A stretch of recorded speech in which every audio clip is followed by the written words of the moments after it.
फारस का यात्री अब्दुल रज्जाक, जो कि देवराय द्वितीय के काल में विजयनगर आया था, उसने विजयनगर को संसार के सबसे शानदार नगरों में से एक माना है।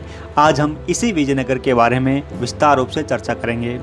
भारत के विंध्याचल से दक्षिण भूभाग पर 2 वर्षों से अधिक समय तक विजयनगर और बहमनी साम्राज्य का वर्चस्व रहा। उन्होंने न सिर्फ शानदार राजधानियों और नगरों को बसाया, बल्कि अनेक भव्य भवनों से सजाया, कला और साहित्य को आगे बढ़ाया और कानून व्यवस्था पर भी ध्यान दिया। इस दौर का अंत 15वीं सदी के अंतिम भाग में बहमनी साम्राज्य के विघटन तथा 50 वर्ष से अधिक समय बाद बन्नी हट्टी के युद्ध में, जो कि 1565 में हुआ था, पराजय के बाद विजयनगर साम्राज्य का विघटन हुआ। आज हम इन सभी टॉपिकों को विस्तार रूप से जानेंगे, जैसे कि विजयनगर साम्राज्य के जो शासक थे उनके बारे में, उन्होंने किस प्रकार किनसे युद्ध किए। फिर देखेंगे कि विजयनगर साम्राज्य की संस्कृति, फिर वहाँ पर किस प्रकार की नगर यानी कि जो राजधानी थी, किस प्रकार वहाँ पर व्यवस्था थी, किस प्रकार वहाँ का प्रशासन था, किस प्रकार वहाँ की जो कि व्यवस्था की गई थी। यानी कि हम आज विजयनगर साम्राज्य को पूर्ण रूप से देखने का प्रयास करेंगे। इसमें विजयनगर के बारे में जो भी जानकारी दी गई है ऑथेंटिक है और यूपीएससी लेवल की है, जो कि हर एग्जाम के लिए पर्याप्त है। विजयनगर साम्राज्य की स्थापना हरिहर और बुक्का ने की, जो 5 भाइयों के परिवार के अंग थे। एक कथा के अनुसार वे पहले तो वारंगल के काकतियों के सामंत रहे और फिर आधुनिक कर्नाटक में स्थित कंपिली राज्य में मंत्री रहे। एक मुस्लिम विद्रोही को शरण देने के कारण जब कंपिली को मोहम्मद तुगलक ने रोन डाला, तब ये 2 भाई कैद हुए। इन दोनों भाइयों ने इस्लाम अपनाया। मुदेर का मुस्लिम सूबेदार पहले ही अपने को स्वतंत्र घोषित कर चुका था। शीघ्र ही हरिहर और बुक्का ने अपने नए मालिकों को और उनके धर्म को त्याग दिया। अपने गुरु विद्याधर के निर्देश पर वे फिर से हिंदू धर्म में शामिल किए गए और उन्हें विजयनगर को अपनी राजधानी बनाई। कुछ आधुनिक विद्वान इस्लाम में दीक्षा की इस कथा को स्वीकार नहीं करते हैं, बल्कि उनकी गिनती कर्नाटक के उन नायकों में करते हैं जिन्होंने तुर्क शासन के खिलाफ विद्रोह किया था।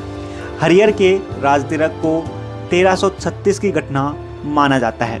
पहले तो मैसूर के होयसलो शासक और मुदेरे के सुल्तान दोनों से इस नए राज्य को यानी कि विजयनगर को टकराना पड़ा।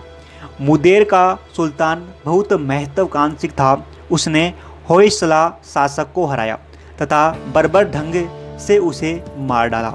होयसला राज्य के विघटन का लाभ उठाकर हरिहर और बुक्का ने अपने रजवाड़े को फैलाया। 1346 तक पूरा होयसल राज्य विजयनगर के शासकों के हाथों में आ चुका था। इस संघर्ष में हरिहर और बुक्का की सहायता उसके भाइयों और संबंधियों ने की थी, जिन्होंने विजित प्रदेशों का प्रशासन संभाला। इस तरह विजयनगर साम्राज्य आरंभ में एक तरह का सहकारी राज्य व्यवस्था था। 1356 में बुक्का अपने भाई की मौत के बाद विजयनगर की गद्दी पर बैठा और 1377 तक शासन करता रहा। दक्षिण में मदुरै के सुल्तान उसके प्रमुख प्रतिद्वंदी थे। विजयनगर और मदुरै के सुल्तानों का संघर्ष लगभग 4 दशकों तक चलता रहा, यानी कि 40 वर्षों तक चलता रहा। 1377 तक मदुरै के सल्तनत का सफाया हो चुका था। इस समय रामेश्वर तक पूरा दक्षिण भारत विजयनगर साम्राज्य में शामिल हो चुका था। उत्तर में विजयनगर का सामना बहमनी साम्राज्य के रूप में एक शक्तिशाली शत्रु हुआ। बहमनी साम्राज्य 1347 में अस्तित्व में आया। एक अफगान दुशासी अलाउद्दीन हसन उसका संस्थापक था। वह गंगू नाम के एक ब्राह्मण की सेवा में रहकर ऊपर उठा था और इसलिए हसन गंगू भी कहा गया। सत्ता संभालने के बाद उसने अलाउद्दीन हसन बहमन शाह की उपाधि ग्रहण की। कहते हैं कि वह अपने को ईरान के एक अर्ध पौराणिक नायक बहमन शाह का वंशज कहलाता था। एक लोक कथा के अनुसार बहमन शाह नाम धारण करने का उद्देश्य अपने ब्राह्मण संरक्षक के प्रति श्रद्धा दिखाना था, जो भी हो, इसी खिताब के आधार पर इस साम्राज्य को बहमनी साम्राज्य कहा गया। विजयनगर के राजाओं और बहमनी के सुल्तानों के हित 3 अलग अलग क्षेत्रों में आपस में टकराने थे। एक पहला था तंगबंद्रा का दोआब, कृष्णा और तंगबंद्रा नदियों के बीच का क्षेत्र था। अपनी संप्रदा और आर्थिक संसाधनों के कारण यह मशहूर था। टकराव का कारण रह चुका था। कृष्णा गोदावरी की वादी बहुत उपजाऊ थी तथा इसके अनेक बंदरगाह इस क्षेत्र के विदेशी व्यापार को नियंत्रित करते थे। मराठा प्रदेश दूसरा था। मराठा प्रदेश में प्रमुख विवाद कोंकण और उसकी ओर जाने के क्षेत्र पर नियंत्रण से संबंधित था। कोंकण पश्चिमी घाट और समुद्र के बीच की एक संकरी पट्टी है। यह अत्यंत उपजाऊ थी तथा इसमें गोवा का बंदरगाह भी आता था। तीसरा था गोवा के रास्ते घोड़ा का आयात दक्षिण राज्यों के लिए भारी महत्व का था। विजयनगर और बहमनी साम्राज्य के टकराव लगभग नियमित घटना थे और ये तब तक जारी रहे जब तक ये साम्राज्य बने रहे। दोनों पक्ष गांवों एवं नगरों को रोनते और जलाते थे। स्त्री पुरुष और बच्चों को कैद करके गुलामों की तरह बेच देते थे। 1367 में बुक्का प्रथम ने विवादित तुंगबंद्रा दोआब में मुद्दकल किले पर हमला किया तो उसने एक आदमी को छोड़कर पूरी छावनी को मौत के घाट उतार दिया। यह जब खबर बहमनी के सुल्तान को मिली तो वह क्रोधित हुआ। उसने कसम खाई कि जब तक बदले के तौर पर 1 लाख हिंदुओं को मौत की नींद नहीं सुलाएगा तब तक वह तलवार को म्यान में नहीं रखेगा। बरसाती मौसम और विजयनगर की सेनाओं के प्रतिरोध के बावजूद तंगबंद्रा को पार करने में वह सफल रहा। युद्ध में विजयनगर का राजा हारा और भागकर जंगलों में चला गया। इस जंग के दौरान हमें दोनों पक्ष द्वारा पहली बार तोपों के इस्तेमाल की सुनाई पड़ती है। बहमनी साम्राज्य की विजय का श्रेय उसके बेहतर तोपखाने और आर्थिक कारगर सवार सेना को जाता है। यह युद्ध महीनों तक खींचा पर बहमनी सुल्तान न तो राजा को पकड़ सका न उसकी राजधानी पर कब्जा कर सका। इस बीच पुरुषों और स्त्रियों बच्चों को बड़ी संख्या में मारा गया। अतः दोनों पक्ष निढाल हो गए और उन्होंने संधि करने का निर्णय किया।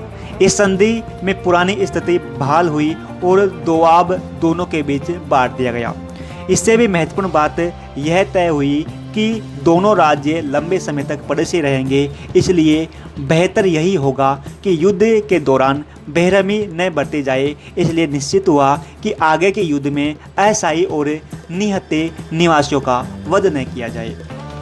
फिर मुदेरे के सुल्तान को समाप्त करके दक्षिण भारत में अपनी स्थिति मजबूत बनाने के बाद विजयनगर साम्राज्य ने हरिहर द्वितीय के काल में पूर्वी तट की ओर प्रसार की नीति आरंभ की। इस क्षेत्र में अनेक रजवाड़े थे। ऊपरी भाग में रेड्डी तथा निचले भाग में वारंगल के शासक थे। उत्तर में उड़ीसा के शासक और बहमनी सुल्तानों को भी इस क्षेत्र में दिलचस्पी थी। दिल्ली के खिलाफ संघर्ष में वारंगल के शासक ने हसन गंगू की सहायता की थी, लेकिन हसन के उत्तराधिकारियों ने वारंगल पर हमला करके कोलस के दुर्ग और गोलकुंडा की पहाड़ी किले पर कब्जा कर लिया। बहमनी सुल्तान ने गोलकुंडा को अपनी सीमा करार दिया और वादा किया कि वह उसके उत्तराधिकारी वारंगल में अब आगे अतिक्रमण नहीं करेंगे। इस समझौते को पक्का करने के लिए वारंगल के शासक ने बहमनी सुल्तान को एक मोती मणि जड़ तख्ता भेंट किया। देवराय प्रथम हरिहर द्वितीय की मृत्यु के बाद सिंहासन पर रूढ़ हुआ, यानी कि शासक बना। उसके शासन काल के आरंभ काल में तंगबंद्रा दोआब को लेकर फिर युद्ध हुआ। वह बहमनी सुल्तान फिरोज शाह के हाथों हारा और उसे हर जाने के रूप में 10 लाख खून, मोती, मणिक और हाथी देने पड़े। सभी भावी विवादों से बचने के लिए उसे सुल्तान से अपनी बेटी ब्याहने तथा दहेज में दोआब में स्थित बाकापुर देने का वादा करना पड़ा। इससे पहले गोंडवाना क्षेत्र में खेडाला का राजा शांति स्थापित करने के लिए फिरोज शाह बहमनी से अपनी बेटी ब्याह चुका था, पर ये विवाह अपने आप में शांति नहीं ला सके थे। कृष्ण गोदावरी वादी के सवाल पर विजयनगर बहमनी साम्राज्य और उड़ीसा के बीच फिर टकराव हुआ। देवराय ने वारंगल के साथ गठजोड़ कर लिया। वारंगल का बहमनी साम्राज्य का साथ छोड़ देने दक्कन में शक्ति संतुलन बना रहा। देवराय फिरोज शाह बहमनी को करारी मात देकर और कृष्ण नदी के मुहाने तथा पूरे रेडी क्षेत्र को हथियाने में सफल रहा। देवराय प्रथम ने तंगवंद्रा पर एक बांध बनाया ताकि जल की कमी दूर करने के लिए नगर में नहर ला सके। इसके पास खेतों की सिंचाई भी होने लगी। इन नहरों के कारण उसकी आय में 3,50,000 परादों की वृद्धि हुई। सिंचाई के लिए उसने हरिधर नगर पर एक बांध बनाया। कुछ अफरा तफरी के बाद विजयनगर की गद्दी पर देवराय द्वितीय बैठा, जिससे इस वंश का सबसे महान शासक समझा जाता है।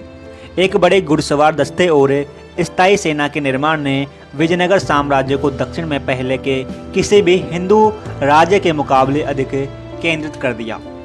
16वीं सदी के पुर्तगाली लेखक नूनिज का कहना है कि कविलोन, श्रीलंका, पुलिकट तथा पेंगू तथा सेनासेरिम के राजा देवराय द्वितीय को खिराज देते थे। एक मजबूत नौसेना के बिना यह संभव नहीं था। योग्य शासकों की एक श्रृंखला के अंतर्गत विजयनगर 15वीं सदी के में दक्षिण का सबसे शक्तिशाली और समृद्ध राज्य बनकर उभरा। इतालवी यात्री निकोलो कोती ने जो 1420 में विजयनगर आया था, वह कहता है कि नगर का घेरा 60 मील का है। उसका राजा भारत के दूसरे सभी राजाओं से अधिक शक्तिशाली है। विजयनगर को वीजा नगर भी कहते हैं। फारस का यात्री अब्दुल रज्जाक देवराय द्वितीय के काल में विजयनगर आया था। अब्दुल रज्जाक के अनुसार देश के अधिकांश भाग अच्छी खेती वाले और उपजाऊ और सैनिकों की संख्या लगभग इसमें 11 लाख थी। अब्दुल रज्जाक ने विजयनगर को संसार के ऐसे किसी भी भाग के सबसे शानदार नगरों में से एक माना है जिससे उसने देखा या सुना हो। नगर का वर्णन करते हुए वह कहता है कि इसे इस ढंग से बनाया गया है कि 7 परकोटे और उसकी दीवारें एक दूसरे से घिरे हुए हैं। 7वां किला जिसे दूसरों के केंद्र में रखा गया है। बाजारों में और राजा के महल में ताश कर पालिश किए गए चिकने पत्थरों से बने अनेक तालाब और नहरें बनाई देखी थी। बाद का एक यात्री और यहाँ कहता है कि यह नगर रोम से भी बड़ा था। रोम उन दिनों पश्चिम जगत का सबसे बड़ा नगरों में से एक था। विजयनगर के राजा बहुत ही संपत्तिशाली राजाओं के रूप में मशहूर थे। फिर देखें, इस समय तक आंतरिक विवादों के कारण जो बहमनी साम्राज्य था उसमें अनेक बंटवारे हो गए और विभिन्न तरफ स्वतंत्र हो गए। जल्द ही बहमनी साम्राज्य 5 राज्यों में बंट गया, जैसे कि गोलकुंडा, बीजापुर, अहमदनगर, बरार और वीदर।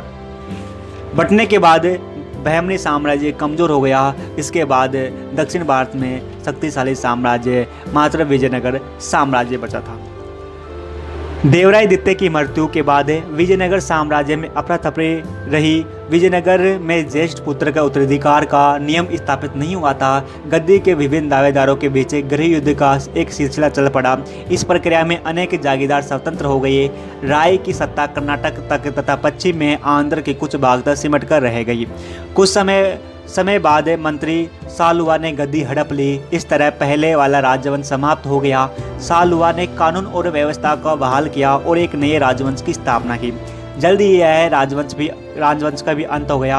अंत में कृष्णदेव ने एक नए राजवंश जिसे तुलुवा राजवंश कहते हैं का आरंभ किया। कृष्णदेव राय जो कि 1509 से 1530 तक शासन करता रहा। इस राजवंश का सबसे महान व्यक्ति, कुछ इतिहासकार इसे विजयनगर के सभी शासकों में सबसे महान मानते हैं। कृष्णदेव राय ने बहमनी साम्राज्य उत्तराधिकारी राज्य जैसे कि 5 राज्य थे, गोलकुंडा, बीजापुर, अहमदनगर, बरार और वीदर से सामना करना पड़ा। इसके अलावा उड़ीसा राज्य से विजयनगर के इलाके हड़प लिए थे। इसी के साथ पुर्तगालियों का सामना भी कृष्णदेव राय को करना पड़ा। वे आर्थिक और राजनीतिक रियायतें पाने के लिए अधीन राज्यों को डराने धमकाने के लिए करते थे, जैसे कि पुर्तगाली करते थे। 7 वर्षों तक चली युद्धों की एक श्रृंखला में कृष्णदेव राय ने पहले उड़ीसा के शासकों को कृष्णा नदी के सभी क्षेत्र विजयनगर को वापस सौंपने पर मजबूर कर दिया। कृष्णदेव ने टकराव के लिए भारी तैयारियां की। उसे रायचूर और मुदकल को रौंद कर दुश्मनी का आरंभ किया। इसके बाद हुई लड़ाई में बीजापुर का शासक 1520 में पूरी तरह हारा। वह मुश्किल में जान बचाकर भागा। पश्चिम में विजयनगर की सेनाएं बेलग्राम जा पहुंची। उन्होंने बीजापुर पर कब्जा करके अनेक दिनों तक उसे लूटा और संधि होने से पहले गुलबर्गा को नष्ट कर दिया। कृष्णदेव के काल में विजयनगर दक्षिण की सबसे बड़ी शक्ति बनकर उभरा था। इस काल में विजयनगर की दशा का बहुत से विदेशी यात्रियों ने वर्णन किया है। इटली के प्रेस ने, जिसे कृष्णदेव के दरबार में अनेक वर्ष गुजारे थे, वह कहता है कि कृष्णदेव एक महान शासक और अत्यंत न्यायप्रिय व्यक्ति था। वह जब क्रोधित होता तो उसमें बहुत अधिक क्रोध था। उसके प्रत्यक्ष प्रशासन से लेकर एक अधिक केंद्रित प्रशासन खड़ा किया था। कृष्णदेव एक महान निर्माता भी था। उसने विजयनगर के पास एक नया नगर बसाया और विशाल तालाब खुदवाए, जिनका प्रयोग सिंचाई के लिए भी किया जाता था। वह तेलुगु और संस्कृत का विद्वान था। विजयनगर के शासकों को हिंदू धर्म का महान संरक्षक माना जाता है। उनकी देखरेख में बड़ी संख्या में मंदिर, विद्यालय और मठ बनाए गए। इस काल में मंदिरों के ढांचे और गठन में काफ़ी विस्तार आया। खंबे वाले पंडाल, मंडप और दूसरे गौण ढांचे जोड़कर पूरे मंदिर के आकार का फैलाव किया गया। उसके बारे में बरबोसा कहता है कि हर व्यक्ति अपनी इच्छा अनुसार आ जा सकता था और अपने धर्म के अनुसार जीवन विजयनगर में जी सकता था। बरबोसा ने कृष्णदेव राय के साम्राज्य में व्याप्त न्याय और समता के लिए उसकी प्रशंसा की है। 1530 में कृष्णदेव की मृत्यु के बाद उसके संबंधियों में उत्तराधिकार का संघर्ष चल पड़ा, क्योंकि उसके सभी बेटे अवयस्क थे। अतः 1543 में सदाशिव राय गद्दी पर बैठा और 1567 तक उसने शासन किया। लेकिन वास्तविक शक्ति एक त्रिमूर्ति के हाथों में थी, जिसमें अग्रणी व्यक्ति राम राजा था। राम राजा विभिन्न मुस्लिम शक्तियों को एक दूसरे में लड़ाने में सफल रहा, जैसे कि वो मुस्लिम शक्तियाँ थी बीजापुर, गोलकुंडा, अहमदनगर। लगता है कि इन तीनों शक्तियों ने मिलकर इन तीनों शक्तियों जैसे कि बीजापुर, गोलकुंडा, अहमदनगर, इन तीनों ने मिलकर विजयनगर का सामना किया, या कहेंगे विजयनगर से मुकाबला किया। विजयनगर को 1565 में तालीकोट के पास बन्नीहट्टी में विजयनगर को एक करारी शिकस्त इन तीनों ने मिलकर दी। इसे तालीकोटा की लड़ाई या राक्षस तगड़ी की लड़ाई भी कहते हैं। रामराज घिर गया, कैद किया गया और तुरंत मार डाला गया। कहते हैं कि इस युद्ध के दौरान 1 लाख हिंदू मारे गए थे। इसके अलावा विजयनगर को पूरी तरह लूटकर खंडर बना दिया गया। शायद बन्नीहट्टी की लड़ाई को सामान्य विजयनगर के महायुग का अंत माना जाता है।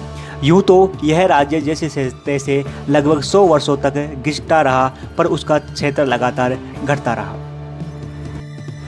विजयनगर साम्राज्य में राजा को सलाह एक मंत्री परिषद देती थी, जिसमें साम्राज्य के बड़े कुलीन शामिल थे। साम्राज्य को राज्य या मंडलम या प्रांतों में बांटा गया था।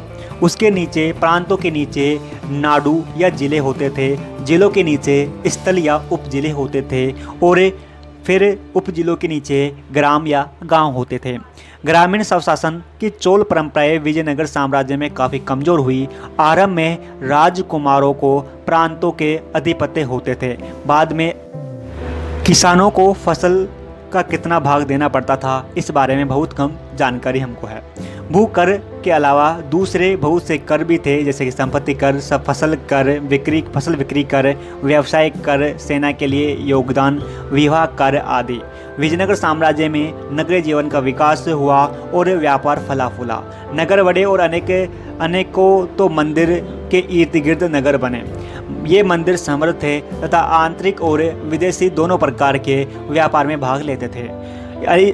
विजयनगर शासन में नगरों की अच्छी खासी वृद्धि हुई और नगरीकरण हुआ। अनेक इतिहासकार इसी अर्थ में विजयनगर साम्राज्य के काल को पुरानी से नई अर्थव्यवस्था में संक्रमण का काल मानते हैं। फिर मिलते हैं ऐसे ही अगले टॉपिक पर। जो भी जानकारी दी ऑथेंटिक है, हर एग्जाम के लिए पर्याप्त है। जय हिंद।